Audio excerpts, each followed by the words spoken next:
Elder Bednar, appreciate you taking the time. Thanks for joining us today. Thank you. It's a privilege to be here. So 10 years ago, you gave a talk called Sweep the Earth as with the Flood, and you basically invited the members of the church to use the inspired tools of social media to share the gospel online. You mentioned we as members being authentic, posting everyday messages about how the church, how the gospel has changed their lives. Is there anything that you would say that we need to focus on as members as far as what to post, or just general messages of the church? I wouldn't prescribe what people ought to do. I think as we focus on the work of proclaiming the gospel, we emphasize just be normal and natural. If an individual or a family would consider just their normal, natural routine, what's something that they would be interested in posting and just sharing? It doesn't have to be a gospel message. We are the gospel message. I think it could help people to understand that what we do is much more important than what we may write or say. So some of the very normal things that we do, it may be that someone would simply highlight one aspect of a family home evening. And it might be that a young child would be giving a lesson. Now, we all think that's normal. That's abnormal.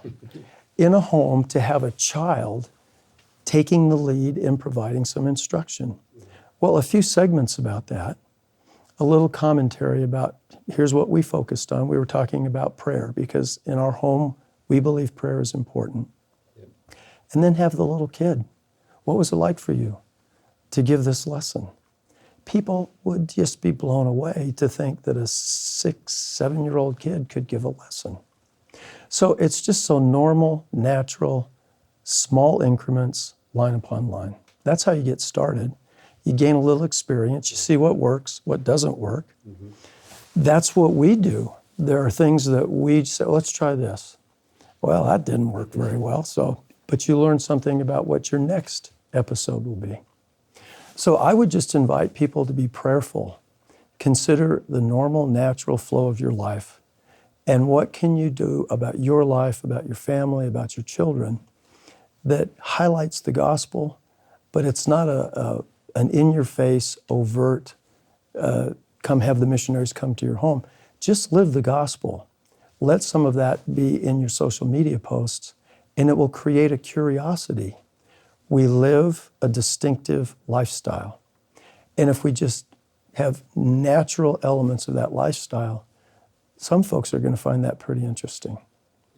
I think the light that will be associated with the messages that come from authentic disciples of the Lord Jesus Christ will become ever more attractive in a world where people will use these tools to enhance the darkness.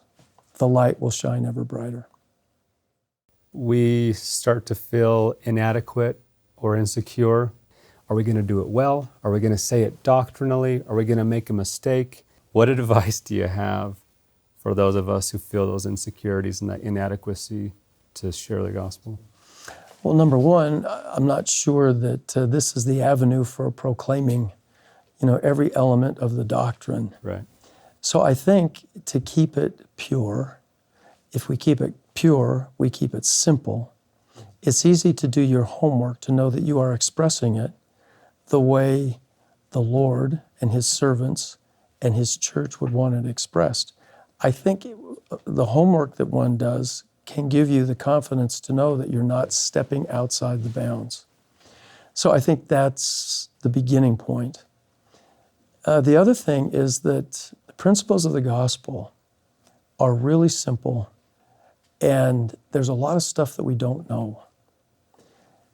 I think it's almost as important to know what we don't know as it is to know what we do know. So if it's an area where there's some uncertainty about, do we really know this? Don't mess with it. Stick with the simple things that we know. Those can be verified. And then I think all of that uncertainty or that concern can be eliminated. Yeah, like that. And I think you've already addressed the other half of that, which is focus less on what to say and more on who you are and sharing how the gospel works in your life. Yeah, if what you're doing, you may recall the talk that President Eyring gave as a member of the Quorum of the 12 early in his service about if you will pray and ask God to help you to see His hand in your life every day. If you do that at the end of the day, he promised, he said, you'll look back and reflect and see how God has reassured, comforted, rebuked, helped you in some way during the course of the day. And I have listened to countless numbers of people who have taken that counsel and testified that I have seen things in my life that I previously had not seen or recognized. Well, simply sharing something like that, you know, from your own experience living the principle. You don't need to declare the principle per se, but in the process of describing your experience with the principle, you are declaring it and making it relatable. How can we be peacemakers in social media? I think sometimes it's hard for a lot of people to defend their faith, their beliefs, but also be respectful and a peacemaker. It's like a fine line. Sure. I don't know that we have to defend it. I think we have the responsibility to proclaim what we know. Proclaiming is not in your face, and there's something wrong with you if you don't accept it as soon as I tell you.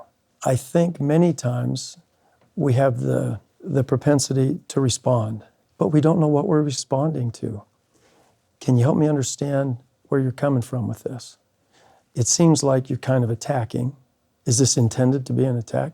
The fact that you're trying to clarify and understand where they're coming from is the first step in peacemaking. If you are living the gospel, there will be people who do not agree with what you believe and what you do, and some of them will have a disposition to want to attack. You become a peacemaker when you don't respond in kind. You'll never be acknowledged, accepted, or recognized by everyone. It really doesn't matter what you do. Someone will find fault, be critical. And the question is, are you and I grounded enough to be able to receive that incoming flack and say, well, this person clearly didn't appreciate this post. But if what you did was true, it was you, then I don't see how you let that stuff bother you. In everything in social media, it's a pull. It's not a push. You're not in their face. You're not deriding them or denigrating them because they don't respond to the message. If they choose not to pull it, or if they pull it and their choice is, I don't like this, we respect that. We can also learn from it.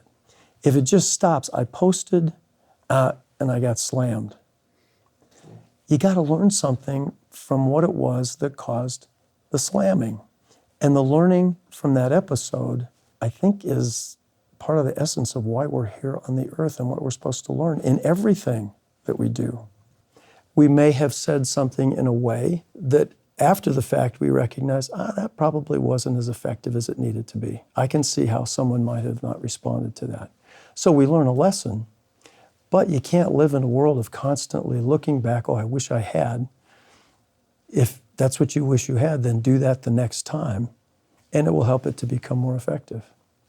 And as we're wrapping up, what would be your invitation to the world 10 years later? My invitation would be, don't make this harder than it is. Don't complicate it. It's a remarkable learning process. It's not hard. Keep it simple. Don't be afraid to give it a go. There are great sources to get some help if you're just getting started. And this is not going away. This is the way the world works now. I've said to missionaries in the field, we began in 2013-14 introducing digital devices for missionaries to use. And a part of what I said to them is, this is not just about doing your missionary work now. You need to learn how to use these tools for righteousness now so that will be your pattern throughout your entire life. This is how the world communicates, and you need to learn how to do it for righteousness.